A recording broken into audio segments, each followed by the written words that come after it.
जय हिंद साथियों। दोस्तों मैं प्रभु यादव स्वागत करता हूं आपके अपने चैनल प्रभु यूपीपी में। दोस्तों सबसे पहले आप इस पेपर कटिंग को देखिए। जब से ये पेपर कटिंग वायरल हुआ है तब से बता रहा हूं, बच्चों के इतने प्रश्न आ रहे हैं कि सर क्या अब एक बार फिर से भर्ती कोर्ट में जाएगी, क्या भर्ती फिर से डिले होगी। भाई मत परेशान हो, ऐसा कुछ नहीं होने वाला। मैं बताता हूं स्टार्टिंग से कि एक्चुअली में बात क्या है। देखिए सबसे पहले इस पेपर कटिंग के बारे में आपको जानना चाहिए कि आखिर इसमें क्या है।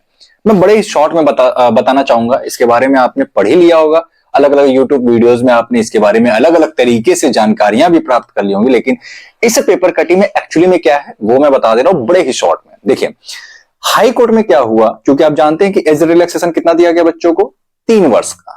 ठीक है, 3 वर्ष का दिया गया, तो जाहिर सी बात है अभी भी बहुत सारे ऐसे बच्चे हैं जो ओवर एज हो गए हैं 3 वर्ष का एज रिलैक्सेशन देने के बाद भी।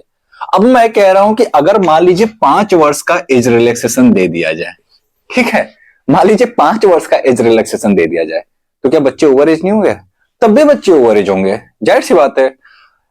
तो कितना एज रिलैक्सेशन देना चाहिए, इसकी भी तो कोई एक लिमिट है ना। ऐसा थोड़ी है कि 5-5 साल, 6-6 साल, 7-7 साल एज रिलैक्सेशन दे दिया जाएगा। और ऐसा तो है नहीं कि वैकेंसी आया नहीं है। वैकेंसी 2020 में आई थी जेल वार्डन फायरमैन की, यूपी पुलिस कांस्टेबल का भले ही नहीं आया था। अच्छा, बात यहां पे मेन ये है कि हाई कोर्ट में एक बच्चे ने जो है कि भाई याचिका दाखिल कर दिया एडवोकेट के माध्यम से कि जो एज रिलैक्सेशन है वो 3 वर्ष की बजाय 5 वर्ष का मिलना चाहिए। अब उसका जो कहने का मतलब था कि चूंकि जो स्पोर्ट्स कोटा की जो वैकेंसीज निकली है उसमें 5-5 वर्ष का एज रिलैक्सेशन दिया गया है, तो उसका कहना है कि इसमें क्यों नहीं मिलना चाहिए। और उसका एक कहना और था कि जो 5 वर्ष का एज रिलैक्सेशन ये इस शर्त पे देना चाहिए क्योंकि सुप्रीम कोर्ट में ये कहा गया था कि हर वर्ष वैकेंसी निकल रही है यूपी पुलिस कांस्टेबल का। तो जब हर वर्ष निकल रही है तो फिर 5 सालों से वैकेंसी नहीं आई तो 5 साल का एज रिलैक्सेशन दिया जाना चाहिए। अगर 7 वर्ष बाद आती तो 7 वर्ष का दिया जाना चाहिए, जो कि मुझे सरासर ये गलत लगता है। इसलिए गलत लगता है क्योंकि हर साल यूपी पुलिस कांस्टेबल की वैकेंसी निकालना यह शायद पॉसिबल नहीं है। और दूसरी बात है कि 5 साल का एज रिलैक्सेशन देना यह भी मुझे मुमकिन नहीं लग रहा है। और बिल्कुल इसको जो है कि आप लोग सीरियस मत लीजिए, सिर्फ और सिर्फ अपनी तैयारी पर ध्यान दें, क्योंकि 3 वर्ष का एज रिलैक्सेशन मिल गया है और यही हकीकत है और इतना ही रहने वाला है। अगर आप ये सोच रहे हैं कि 3 वर्ष के बजाय 5 वर्ष का मिलेगा तो मुझे लगता है कि ये बिल्कुल गलत है और इसमें 1% भी सच्चाई नहीं है, ना ही पॉसिबिलिटी है इसकी। और इससे आपकी भर्ती पर कोई प्रभाव नहीं पड़ने वाला। इसमें जवाब सवाल मांगा गया है। जवाब सवाल मतलब समझ रहे हैं ना, बच्चे ने याचिका दाखिल किया एडवोकेट के माध्यम से। अब वहां पे जो न्यायाधीश महोदय हैं वो जो है भर्ती बोर्ड और यूपी गवर्नमेंट से वो जवाब मांगेंगे कि भाई इस संबंध में आपका क्या कहना है। वो जवाब लिख करके दे देंगे और न्यायाधीश महोदय संतुष्ट हो जाएंगे। उसके बाद आपकी भर्ती प्रक्रिया यूं ही चलती रहेगी। और एक मैं कड़वी सच्चाई बता रहा हूं, कोई भी वैकेंसी है अपने यूपी और बिहार की मैं बता रहा हूं, खासतौर से यूपी की बता रहा हूं मैं, कोई भी वैकेंसी है उससे संबंधित याचिकाएं इतनी दाखिल होती हैं। आप जानते हैं कि हाई कोर्ट में अगर आपको रिट डालना होता है तो आर्टिकल 226 के तहत डालते हैं कि नहीं डालते हैं। अगर सुप्रीम कोर्ट में डालना होता है तो आर्टिकल 32 के तहत। तो यहां पे 226 के तहत जो है कि मतलब याचिका दाखिल किया जाता है। और ऐसे में आपको मैं बता दूं कि यहां पे इस समय बहुत ज्यादा जो है आपकी भर्ती पर प्रभाव नहीं पड़ने वाला है। ठीक है, याचिका दाखिल करना अलग बात है। आपकी भर्ती जब तक क्लियर नहीं हो जाएगी ना, मैं कह रहा हूं इसमें अभी 2-2 कट ऑफ निकलना है। अभी पहला कट ऑफ निकलेगा आपका, वो होगा फिजिकल के लिए और डॉक्यूमेंट वेरिफिकेशन के लिए। उसके बाद एक और कट ऑफ निकलता है, वो फाइनल कट ऑफ होता है आपके मेडिकल के लिए।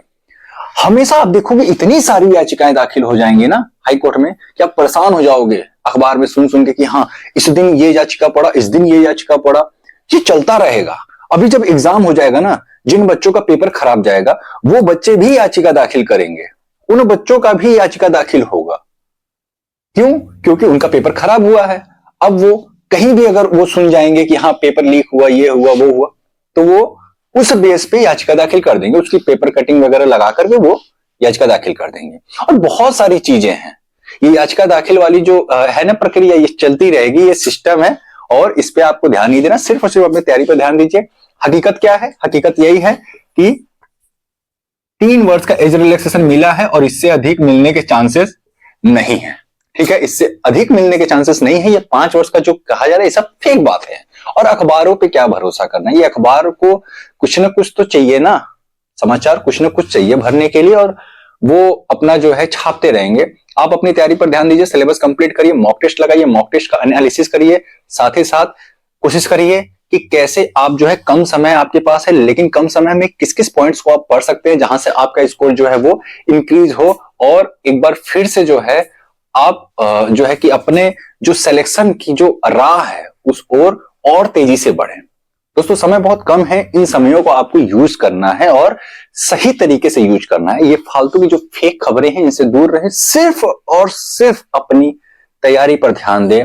फॉर्म करेक्शन का डेट याद रखिएगा आप सभी, 17 जनवरी से लेकर के 18 जनवरी, 17 और 18 जनवरी ये 2 डेट्स आपको फॉर्म करेक्शन के लिए मिला है। आप सभी जरूर फॉर्म करेक्शन कर लीजिएगा जिन बच्चों का फॉर्म भरते समय कोई मिस्टेक उनसे हुआ है तो दोस्तों उम्मीद करता हूं कि आप इस खबर को बहुत ज्यादा सीरियस नहीं लोगे, अपनी तैयारी पर ध्यान दें। चलिए फिर मिलते हैं किसी अन्य वीडियो के साथ, तब तक के लिए जय हिंद, जय भारत।